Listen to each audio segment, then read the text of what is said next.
For my reading project this summer, I have decided to read The Outsiders by S.E. Hinton. S.E. Hinton had written this book in 1967 when she was only 16 years old.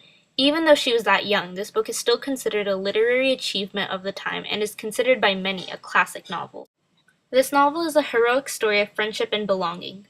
Ponyboy can count on his brothers and on his friends, but not on much else besides trouble with the Sox, a vicious gang of rich kids whose idea of a good time is beating up greasers like Ponyboy.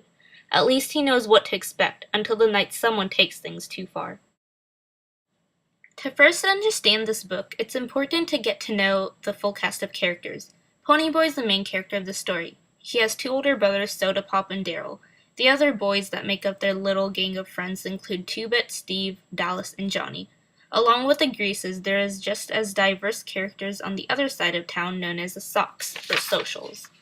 While the West Side Greasers have a hard life, the East Side Sox are your typical rich kids who have everything they could want, and even more. The two sides don't get along, and this conflict is the basic struggle within the book. So along with being a book filled with diverse characters, it's also a book filled with great lessons. Out of everything I took away from the book, the two things that truly stood out to me were the essence of oneself and others. What I mean is, these ragged and torn boys have little to be happy for, but in the end can all cherish one fact. That being the fact that they all have a family. I'm not talking about parents, but rather the family found in their friendship. Though most of them aren't related to one another, in the end they act as true of support as if they were related. That covers the essence of others, but now for the essence of oneself. By that, I mean the fact that it doesn't matter how different two people can be.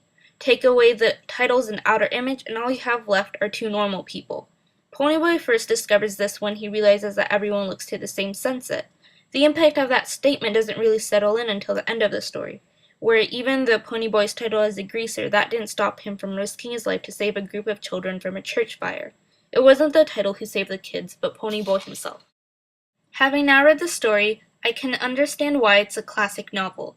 Even though she was only 16 years old at the time, S.E. Hinton had been able to transcend timeless lessons from the pages of the book to the reader themselves. This is a definite must-read for everyone.